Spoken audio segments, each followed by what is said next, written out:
Detectives say the woman who was shot in the neck by a driver in another car is still in critical condition right now, and she was able to follow that suspect vehicle for 15 miles and call 911, providing a description. Other people called 911 as well, including this caller. There's road rage between a gray car and a burgundy car.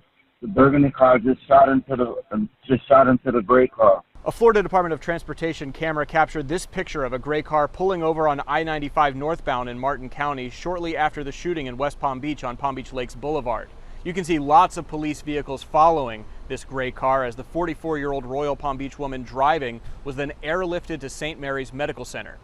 Through a multi-agency effort, officers in Palm Beach Gardens conducted a traffic stop on the suspect vehicle, but the 3 people inside are not cooperating. Today, West Palm Beach police sharing their reaction to the driver following the suspect vehicle up I-95 while she was critically wounded. You don't know when the adrenaline kicks in, what people are thinking, what people are capable of.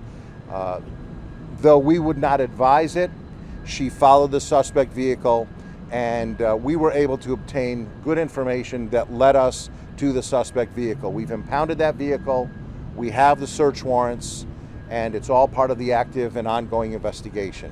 As of now, no arrests have been made, and the woman who was shot was the only person in that car. If you have any information about this, you're urged to call West Palm Beach Police or Crime Stoppers. Reporting in West Palm Beach, Steve King, WPBF 25 News.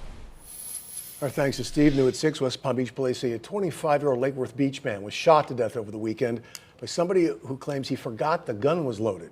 Police say the shooting happened Sunday night just after 7 o'clock in a home at the Emerald Isle Apartments on San Marino Boulevard. Investigators say 6 friends were in the living room of that one-bedroom apartment. As the gun was being handled, it discharged, and that single shot killed the victim. No charges have been filed at this time. The investigation is ongoing. Boca Raton police are now searching for 2 suspects accused of robbing a woman at gunpoint. Police say it happened Sunday night just before 9:30 in the parking lot of the Town Center Mall. The victim tells police she was approaching her car after work when she noticed a blue car driving towards her. Police say the 2 suspects approached her car, pointed a gun, demanding money. She gave them money she earned from a tip, and they drove towards the Glades Road entrance of the mall. The suspects are described as between 18 and 20 years old, driving a newer model bright blue Alfa Romeo, both wearing dark hooded sweatshirts and dark pants.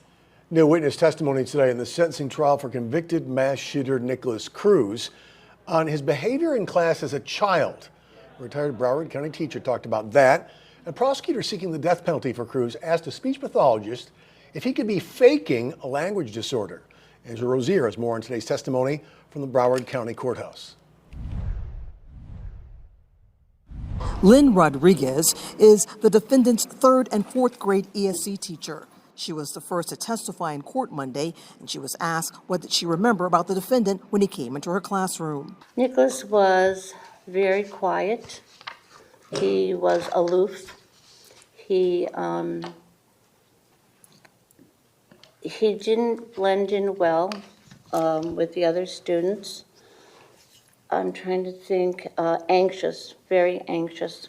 Jurors also watched a July 14th video deposition from a family friend who talked about how the shooter's adoptive mother, Linda Cruz, always wanted to be a mom and how difficult it was to control the defendant when he got upset. She would have to make herself kind of like a straitjacket type thing, where she'd have to hug him. So while he was having these episodes, okay, to try and calm him down. She says he also has a difficult time communicating verbally. He would point and that scream, that's what he wanted. Okay. Shamika Stanford, a speech and language pathologist, told jurors the defendant suffers from a severe language disorder. The assistant state attorney asked if she watched the defendant's confession and what were her observations. How do you know he wasn't just faking throughout the confession? Faking what? The behaviors. I was speaking to what I noticed in correlation to what he presented with in pre-K and kindergarten. Now, the defendant pleaded guilty to 17 counts of murder and 17 counts of attempted murder. He faces life in prison or death. In Fort Lauderdale, Angela Rozier, WPBF 25 News. Angela, thank you. And you can follow our live coverage of this trial by scanning the QR code on your screen with your smartphone. Our WPBF 25 news team will be in the courtroom following every development until the final sentence is handed down. We will also send push alerts with any significant updates throughout the trial. The U.S. Justice Department says its team of lawyers tasked with identifying potential attorney-client privilege materials seized in the search of former President Trump's Mar-a-Lago estate has completed their review of those documents. The DOJ has identified, quote, a limited set of material that potentially contain attorney-client privileged information and separated them out. This follows a judge's order indicating she's inclined to grant the Trump legal team's request for a special master or arbiter to review the seized documents and to set aside any that may be covered by claims of legal privilege. A court hearing is set Thursday afternoon in West Palm Beach. The Justice Department said in its filing it would disclose more information later this week. Next at 6, advocating for diversity through literacy. The unique program on the Treasure Coast aimed to inspire young girls of color, featuring characters in books who look like them. Plus, when I came in and saw her on the floor, you know, I could tell that she had died. That Florida man recounts the moment he found his wife collapsed in their home. The quick action he took, that as you can see, ultimately saved her life. You're watching WPBF 25 News at 6.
You're watching WPBF 25 News at 6. The program promoting diversity in reading in Martin County aims to inspire young girls of color to read and write in a very important way, providing them books in which they can see themselves. it's called 1000 Black Girl Books. Jay Jarvis spent time with a book club in Hobe Sound and spoke with some of those girls about how this program impacts them. Do you want to play a game? I just made it up. The power of reading can't be understated. Books can get you real smart and you should read a lot. At Banner Lake Community Center in Hobe Sound, this group of young girls is building not only a wealth of knowledge, but also their creativity and imaginations by flipping through the pages of books featuring characters who look like them. I want to read about my color. Ashana Griffin gets the opportunity to do that through the 1000 Black Girl Books book club at the community center. We try to highlight books that have female Black protagonists in them. Martin County Library System Literacy Education Outreach Manager Darlene Encomio says it's based off a national campaign started by a then 10-year-old Marley Diaz that addresses a lack of diversity and required reading in schools. She has since created a database of over 13,000 books where Black girls are the main characters. It's extremely important so that they're excited about reading. They can see themselves, they can identify with what's going on in the stories, and they can see other authors who maybe look like them so that they can be inspired to write and read themselves. Right now, the library system has book clubs at 3 select after-school programs in Martin County that cater to underserved youth. We want to make sure that we are making diverse books available to these specific communities. And in just the 2 years since it's been around, it's already enhanced the love these girls have for reading. What are you looking forward to the most this year with the club? To read 1,000 books. In Hope Sound, Jade Jarvis, WPBF 25 News. To read 1,000 books. That is an awesome goal. The best thing I heard was books can make you real smart. And they can. Yep. It's a great program. A Florida woman's life was on the line, but quick action kept her alive. Jeannie Pettaway and her husband both dropped by to visit Oviedo and Seminole County firefighters this morning, a reunion, since she doesn't remember the cardiac episode she had just a month ago. Jeannie collapsed. Her son Saul called 911. Her husband started CPR. And the fire chief says her family jumping in to help her right away. I was able to keep her going until the rescue crews got there. Moments like that, it's seconds, it's important, so it's important to know those things and know how to react when it happens. I told them thank you for being there for me and bringing me through this. You think she thanked her husband too? Of course. I think so too. This is Sex Story, a reminder of the importance of learning CPR. Yeah. Chris? All right, thank you, Sarah. Taking a look outside, it is still warm, it's still humid, but thankfully for that morning rain we saw, we only made it up to 90 degrees here across South Florida. The last Monday of August as we rounded out and headed to September. Here we go. But hey, the good news is once we get towards mid-October, then we'll start to get into those cool fronts. I know you're waiting for some of those to kind of knock our temperatures down. Live look looks good, Jensen Beach, as we take a look out towards Hudson Island. That area, again, high temperature today, 90. That's about where we should be for this time of year. 75 morning start. Record high, 96 back at this time. And the only shower activity I'm tracking tonight at 6 o'clock is just going to be a little light shower over Fort Drum around Okeechobee County and a little dousing just offshore Belle Glade. But with our nice little east-southeasterly breeze, we'll see a few more showers kind of develop right around the Gulf Stream this evening. So forecast looks like this. We'll have isolated showers in the forecast through at least the late evening hours. Then we get closer to 10, 11 o'clock and midnight. Temperatures drop down to 79. You can see the rain chance of scattered. We'll see those few coming on shore.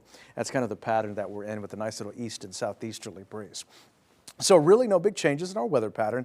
It is stormy, severe weather. You can see the watch boxes there across the midsection of the country. They're dealing with a good cool front. For us, we got a little weak area of low pressure that's sitting across North Florida that's giving them more showers and storms. But this is going to weaken and just wash out as it tries to make its way here. So we're under the influence of a nice onshore flow that's going to keep us with a few morning showers, but then we clear it out by the afternoon. All right, so late August into early September, we usually see a lot more happening, but the tropics are waking up just a little bit. There's 4 areas, but one area that we're keeping a very close eye on because it does have a high chance for development. It's this cluster of showers and storms. In fact, this red shaded area indicates where it could develop. Hurricane Center has now upped the chances to 80%. But where is it headed? Do we need to worry about it here in South Florida? The answer is no for right now. That's good. Look at the models. They're really agreeing on what the system's going to be doing. It moved towards the west-northwest and just east of the Bahamas, or I'd say way east. it's going to curve and move up towards the north and become a fish storm. So right now, yeah, it's starting to ramp up as far as the season is concerned, but nothing that's going to threaten us right here in South Florida. And that's good news because I know you didn't want anything to kind of ruin your Labor Day weekend plans. Where's the dust? Non-existent, so that's why we could see a little more development because, of course, when we have the dust, it'll kind of inhibit, but there's no dust to come across that area. Eventually, as we get into the latter part of next week, we'll see another batch come off the coast of Africa. So rinse and repeat weather continues. In fact, our next 7 days is carbon copy. Really nice little onshore breeze continues. That means a morning shower into the afternoon. Those showers move inland. Then as we head through tomorrow, same deal. You can see nice little onshore breeze, morning shower, inland showers into the afternoon, and even into Thursday, morning shower, inland showers into the afternoon. Boating looks okay. There's no weather issues there. Seas running about 2. That's the forecast for tomorrow. You can see a southerly breeze at 10 to 15. Seas running 2. Light chop on the inland waterways. Here's a look at South Florida's certified most accurate forecast.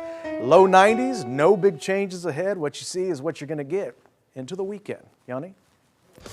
Hey Chris, coming up in sports, game week for the Florida Gators. The Miami Dolphins make some roster cuts we'll tell you about, and all eyes on Serena Williams tonight at the U.S. Open. This could be her final tournament. Plus, see if Delray Beach's Coco Gauff could move on today.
From the VW South Florida Sports Desk, here's WPBF 25 Sports with Yanni Caracas.